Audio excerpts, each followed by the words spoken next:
Rocografía. No es solo un programa de radio. Rocografía. No es solo un programa de radio. Es una lucha en nombre del rock. Rock.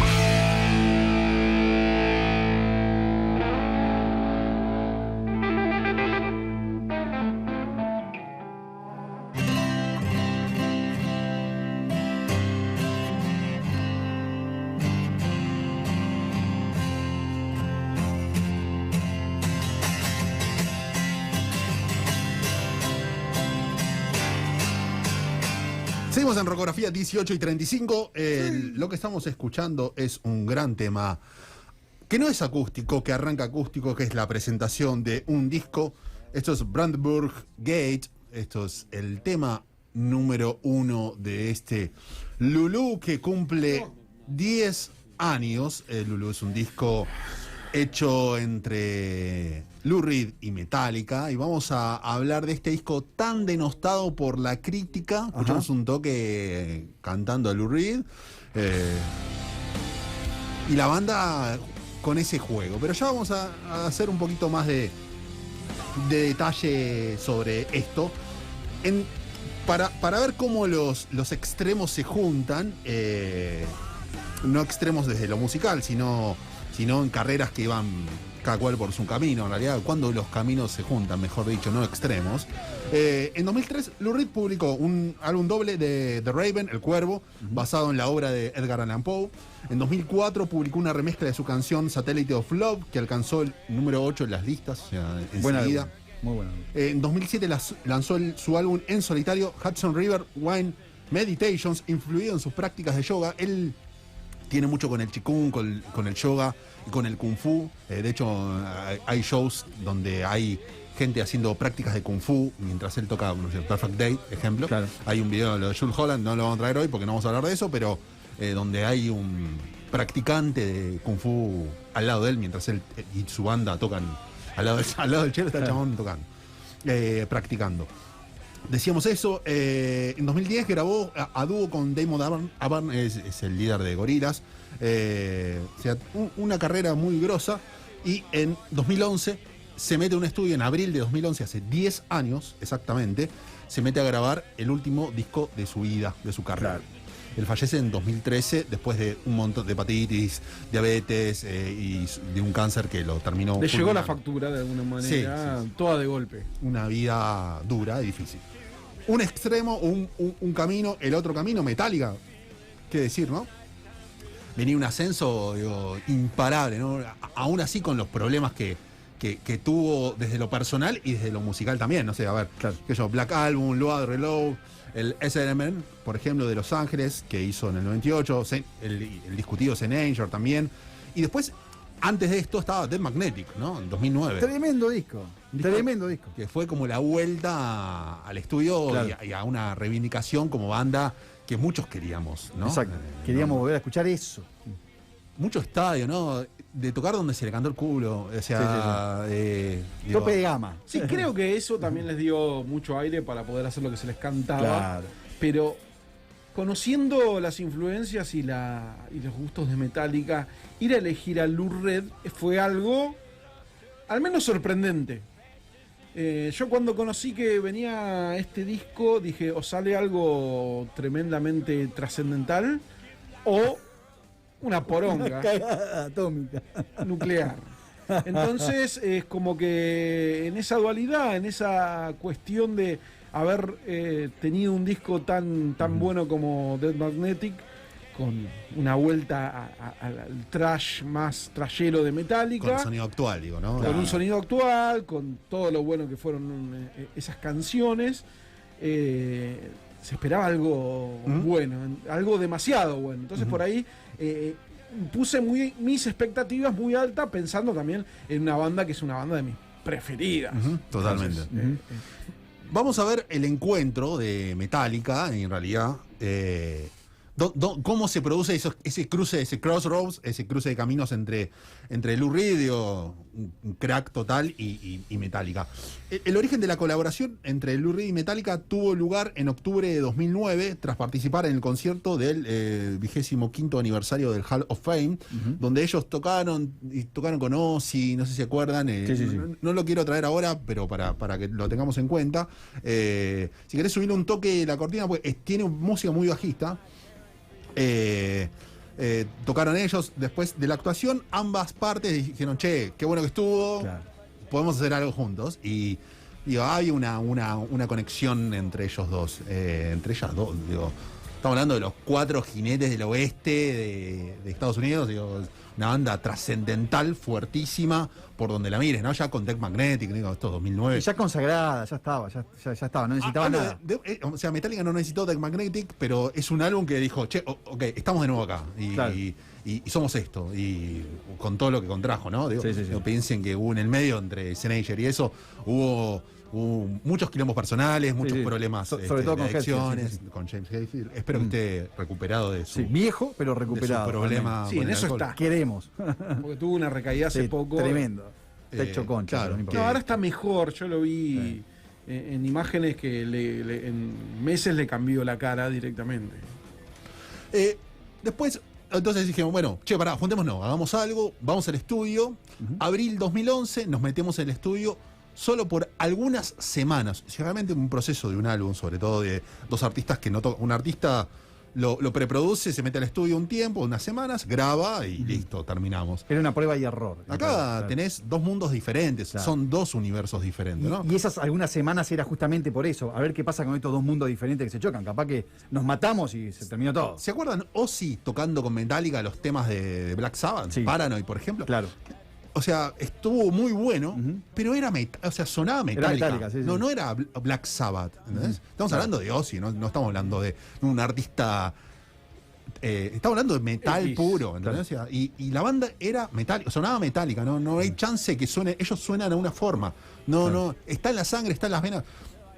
Es una banda que no sabe tocar de otra manera. O sea, los interpreto así. Por eso también digo, no hay trabajos en solitario de cada uno. Claro. No sé si hubo intentos, la verdad que no lo sé, pero están muy arraigados. Digo, la voz, el bajo, digo, va todo por un mismo camino. Vamos al proyecto Lulú, que tenía Lou Reed en la cabeza para ver cómo meterlo. Y ahí es donde uno empieza a ver que de todo esto que está sonando, esto está sonando ahora Dragón, que es el penúltimo tema del disco, un disco que ahora vamos a detallar un poco más, pero son ideas, con toda la base la trae Lou Reed, y Metallica pone toda la cuestión de la música, claro, obviamente a Hammett y a Hetfield le decís, che, mira, tengo que sacar 20 riffs en 2 minutos, y los tipos te hacen 30 riffs en 2 minutos. Y elegí. Eso, exacto. Tienen esa facilidad, digo, claro. Si hay una banda riffera que decís que no es tan rockera, sino metalera, es Metallica. ¿Sí? Nada más y nada menos. Lulú es una ópera de un prólogo de 2 actos y un epílogo compuesta por Alban Berg. Es un compositor de música clásica. El libreto del propio compositor está basado en las tragedias de, es un término en alemán muy difícil, que es Erdgeist, y que sería El espíritu de la tierra, y La caja de Pandora de Frank Wedekind. Es el dramaturgo alemán del siglo XIX, donde se basa esa ópera, que es Lulú. Fíjate lo limado de Lou Reed de tener que leer ese tipo de cuestiones, estudiar ese tipo de cuestiones para armar un álbum conceptual. Sí, un diferente. Exacto. Un distinto. Ya ahí ves algo que tenés que decir, che, ¿por qué esto? Me pasó personalmente. Che, ¿por qué este disco otra vez vuelve a mí? Claro. Con tanto, digo, no me gustó. ¿Pero por qué tipo, digo, como Lou Reed? Por Lou Reed. Bueno, vamos a ver. Che, vamos a leer un poco por qué es tan bueno. Y ahora vamos a hablar de otras opiniones que son muy interesantes escucharlas. La ópera fue estrenada, o sea, de música clásica, el 2 de junio de 1937 en el Teatro de Ópera de Zúrich, en Suiza, obviamente. Un mundo convulsionado o a punto de explotar 2 años más adelante, ¿no? Ya saben, Segunda Guerra Mundial. Wedekind nació en Hannover, en Alemania, en 1864, muere en Múnich en 1918, después de la Primera Guerra Mundial, un dramaturgo alemán, decíamos.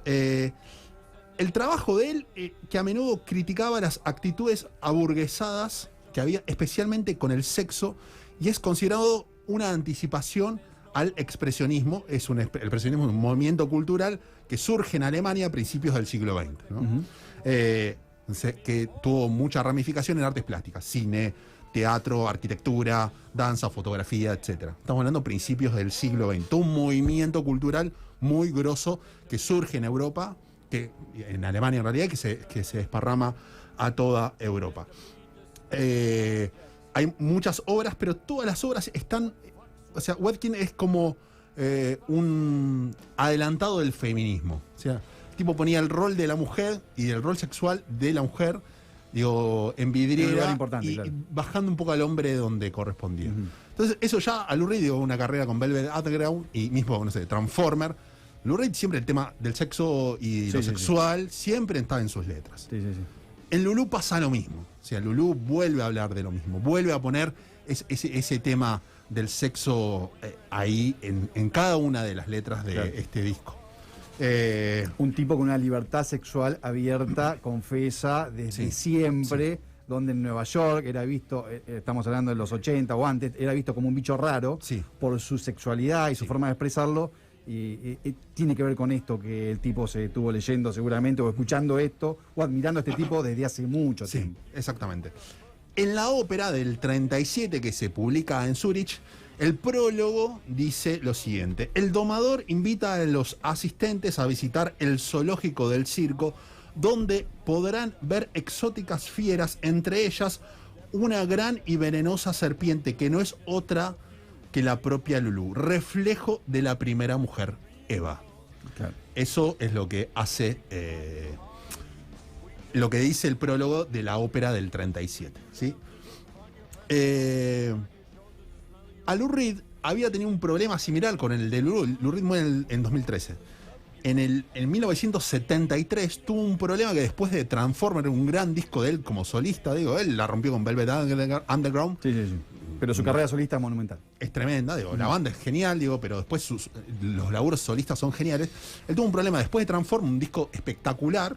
Hizo Berlín en el 73. La crítica lo mató, pero lo mató. Un disco que tiene a Tony Levin, por ejemplo, en el bajo. Es un disco de notables que él los reúne en Europa para grabarlo. Y pasa algo parecido a lo que pasó con Lulú. Berlín es un disco que hoy lo escuchás y decís, este disco está espectacular, está buenísimo. Digo, no vamos a hablar de Berlín, es un poco lo que les decía la otra vez con Iggy Pop y Last for Life, pero hay algo que un poco hablamos de Iggy Pop en su momento y su viaje en Europa, en Berlín, en Alemania, y esta grabación de Last for Life y ese vínculo con David Bowie ahí, digo, Iggy Pop, David Bowie, y vamos a Lou Reed. Entonces tenemos ahí un tridente que está rodeando geográficamente la misma zona. Acá le vamos a abrir la punta después al compañero para que hable de geografía del rock Berlín, y como me parece que tiene para hacer un montón de capítulos ahí también para eso. Pero bueno, o sea, tengamos esa comparación del 73 con lo mismo que pasó en 2011 con este trabajo. Pero le pasó también con Velvet Underground, con ese disco que fue apreciado 20 años después. Fue un disco depreciado, depreciado cuando salió. Totalmente. A ver, vamos al trabajo, sí. Entonces, lo que quería contar Lou Reed es, de nuevo, en escena, esa figura de que vimos hace un rato en las imágenes, de ese maniquí con los brazos cortados, digo, que fue también bajado de los afiches en Londres, porque digo, a la gente no le gustaba, le chocaba mucho. Él quería después ser disruptivo también, digo, con un disco totalmente diferente. Vamos a la crítica y después vamos a lo... Me gusta ir a lo malo y después vamos a lo bueno. La crítica de los especialistas de rock, digo que son periodistas nada más. Sí, son especialistas. Nos quejamos de los periodistas deportivos, pero los periodistas de rock son más o menos parecidos. Es lo mismo, claro. Tenés muchos muy buenos y tenés muy buenos, digo, con buena leche y con crítica, con conocimiento, y tenés gente garca, obviamente, ¿no? Tenemos, por ejemplo, el crítico de Media Stuart, Berma, le otorgó una puntuación de 1 sobre 10 y escribió: para todas las alegrías que podrían producirse aquí, Lulú es un frustrante noble fracaso. Audaz hasta el extremo, pero exhaustivamente tedioso y con pocas ideas interesantes. Eso es lo que dice un disco. Otro ensayista, Chuck Klosterman, comentó, si los Red Hot Chili Peppers versionaran las peores 12 canciones de Primus para Starbucks, todavía sería un poco mejor que esto. Y añadió que no está realmente diseñado para la gente a la que le gusta la música. Atención con esto, no estaba para la gente que le gusta la música. Tremendo. Suena como lo que es un anciano misántropo recitando aforismos paradójicos, ¿no? Le hicieron mierda, hacelo mierda, Lou Reed, dale. Por otra parte, el crítico Dane Cave, que anteriormente había defendido el criticado álbum de Metallica Sanager, o sea, era Muy un defensor conocido, de Metallica, muy conocido, escribió en su página, Lulu es un fracaso catastrófico en todos los niveles. Un proyecto que muy posiblemente haga un daño irreparable a la carrera de Metallica. Atención a esa última frase. Le erró como loco, pero... falla de identidades, un Lou Reed sobreactuando, Metallica simulando profundidad. Estoy tratando de leer y después leo el último porque tengo como 10, 15 en total. Robert Pasbani, que no tengo ni idea quién carajo es, de la web Metal Injection, seguramente mucho más grosso que yo, fue aún más pesimista, puntuó al disco con un 0 y fue contundente. Es una mierda. Sí. Esto es lo que decía la crítica, salió el disco, me acuerdo que tenía un packaging muy zarpado que venía como enroscado. Hermoso, estaba buenísimo. En un cilindro. Estaba buenísimo. Muy bueno, pero la crítica los defenestró. No hubo una buena, creo, no hubo una crítica buena. Exacto. Berlín del 73 pasó lo mismo, Claro. pero ahora, con el tiempo, 50 años después, la Rolling Stone lo pone, por ejemplo, en puesto 344 de los 500 discos fundamentales de la historia del rock. A Berlín, no a Sí, sí, Transformer, sí. Sí, a sí. Berlín. Entonces, pensemos un poco también el paso del tiempo esto. Claro. Las respuestas de la banda a esto, ¿no? Lou Reed declaró que algunos aficionados de Metallica lo amenazaron con dispararle por la colaboración en Lulu. O sea, lo amenazaron de muerte. Martín fue uno. ¿Quiénes? Los fanáticos de Metallica. Vamos, nos detenemos en esto. Ante las malas reseñas, el músico comentó, yo no tengo fans. Después de Metal Machine Music, todos huyeron. Y a quién le importa, estoy en esto básicamente por diversión. Lars habló de Fade to Black. Dijeron, cuando metimos las acústicas en Fade to Black, en el 84, nos salieron a matar también. Claro. Después, Bueno. y es un clásico. O sea, Es un temazo. y después, Hammett, por ejemplo, dice, Lulu es una de las mejores cosas que había hecho, que no pudo evitar reprimir las lágrimas en Junior Dad, el último tema del disco que dura 20 minutos, un tema. Ok, bueno. Sí, es una locura. Eso es lo que la respuesta de la banda. En el 2015 se hizo la inducción póstuma al Rock and Roll Hall of Fame de Lou Reed, ¿sí? Eso lo hace Patti Smith. Hay un discurso muy lindo que hace Patti Smith sobre eso. El discurso de aceptación fue su viuda, Laurie Anderson. En el discurso confesa que David Bowie consideraba que Lulu era la obra maestra de Lou Reed. Claro. Y que igual que sucedió con Berlín, hablando un poco de esto, ese disco bastardeado por la crítica del 73, se necesitaría tiempo para que fuera valorado adecuadamente. Eso son las palabras de Bowie. Totalmente de acuerdo. Las palabras de Bowie, leído las letras, son feroces. Está escrito por un hombre que entiende el miedo y la rabia y el veneno y el terror y la venganza y el amor, y está furioso. Cualquiera que oiga cantar a Lou Reed Jr. Dad nunca va a olvidar esto. Palabras de David Bowie frente a este disco. Entonces, principalmente, me parece que la confusión, por lo menos así lo interpreto, es esperar que sea un disco de Metallica. Y ahí me parece que hay un tema. Por fuera de lo intrascendente de algún fan, ¿no? Los fans son fanáticos, sí, no importa. claramente no se negocia esas cosas. Pero me parece que acá lo que quiso hacer, y leí una nota para un medio alemán donde Lou Reed y Metallica van con un periodista, medio que se calientan con el periodista porque les bardean el tema largo y todo. Y los tipos decían, Hetfield decía, nosotros queríamos tocar con él. O sea, Claro, no importaba más nada. y fueron 4 semanas de grabación. Dicen algunos hasta junio, pero Lou Reed dice, o algunos meses, no, fueron semanas de grabación. De 4 meses, 6 semanas de grabación. Y ellos ya sabían a dónde iban, y ya sabían con qué se encontraban, con esta idea de Lulu, y ellos iban con algunos temas, unas bases ya armadas como banda, y las metieron así. Y parecen forzadas, sí, parecen forzadas, pero había una intención de hacer esto. Entonces creo que uno de los principales problemas es que piensa que es un disco de Metallica. Metallica saca otro disco en este momento tan alto. Claro. Con la colaboración de tal Fit cual. Lou Reed, no. Tal cual. Ojo, no. O sea, hay una intención de hacer un trabajo así. Sí. Es decir, sí, es un viejo, canta mal, no afina por momentos. Sí. Che, ¿y por qué saca un tema de 20 minutos? También eso es otro problema. Nuestra oreja, en ese momento, y menos ahora, digo, la gente no le gusta escuchar temas de 20 minutos. No mantiene la atención Sí eso. y no. En el general hablo, ¿no? Digo para que pensar la crítica. No, la crítica no lo va a escuchar entero. Hay que ver ese tema de 20 minutos, la energía que tiene. No te hablo de la calidad. La energía que tiene. Ok.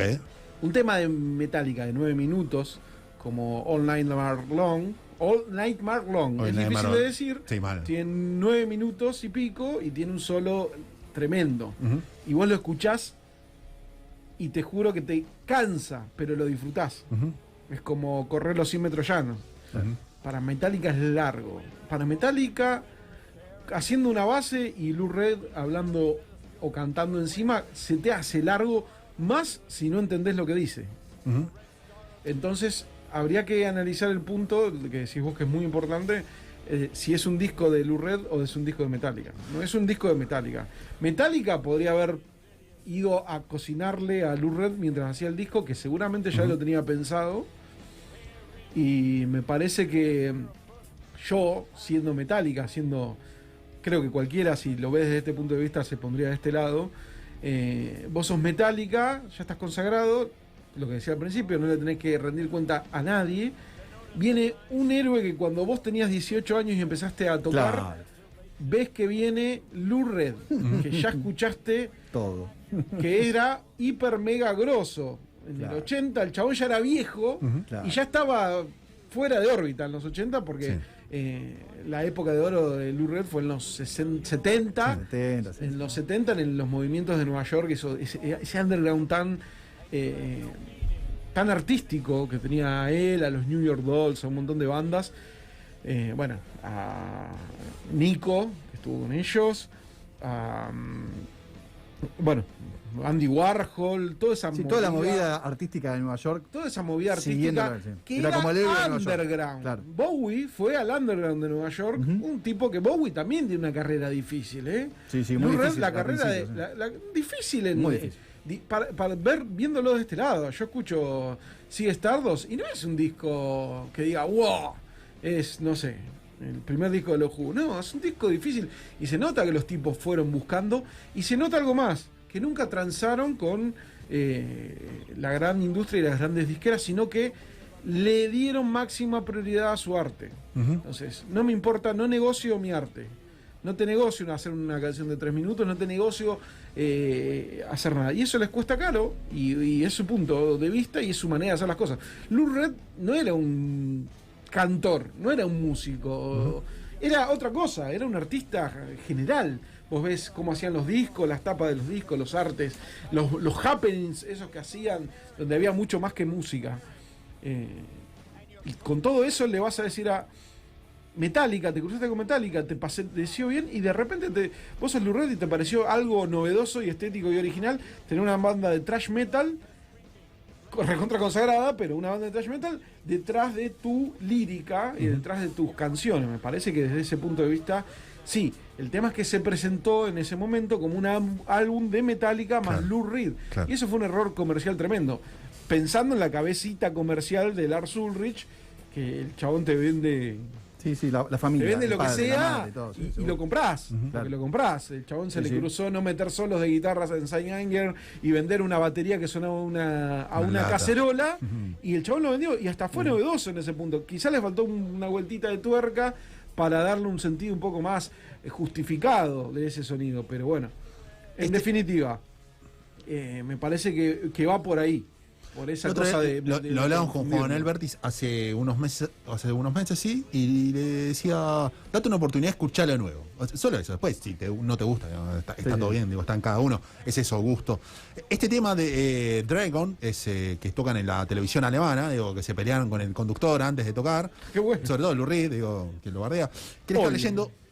Decís, está leyendo, muchos leen, ¿no? Obviamente los cantantes cuando tocan en vivo, la mayoría está últimamente tiene una cuestión de, con el teleprompter ahí, no paran de leer, ¿no? Pero bueno, es algo de ahora, ¿no?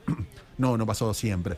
Este tema tiene cerca de 35 estrofas, ¿sí? Estrofas, no versos. Claro. Estrofas.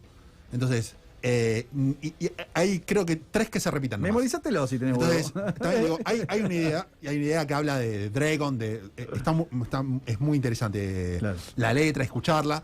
Y este riff de Metallica. Digo, lo que me gusta, vamos a lo musical, además de la letra y la idea conceptual que tiene Lou Reed para esto, me gusta ese Metallica que suena a la actual, digo, que suena a 2011, pero vuelve esa Ride the Lightning, ¿viste? Vuelve esos riffs, ese power que no tiene tanto trabajo de producción, es más crudo, re al frente, obviamente, ¿no? Nada más y nada menos, pero es crudo, rifero, crudo, entran las voces por atrás, coros, y el último tema, Junior Dad, es un tema de 20 minutos, pero no es un tema metal, no es un tema de metal, es un tema, están con chelos de fondo, está Hammett haciendo sonidos con la viola, raro, ¿viste? Está Lou Reed cantando, y es un clímax, tenés que, no lo podés ir en el auto, bueno, escucho, bajo los pies para la escuela, o voy en el taxi, no, tenés que entrar y escucharlo. Es raro. Es un disco raro. Nada más y nada menos. Lo que queríamos acá un poco es traer de nuevo este Lulú de 2011. Que no me gustó. Fue criticado, fue muy bardeado, son gustos. Y lo importante es entender los motivos que motivan, valga la redundancia, a escribir estas canciones, a juntarse, hay porqués de cada cosa. Y esto es lo interesante, digo. Después te puede gustar o no. Digo, las críticas son siempre pasa por lo mismo.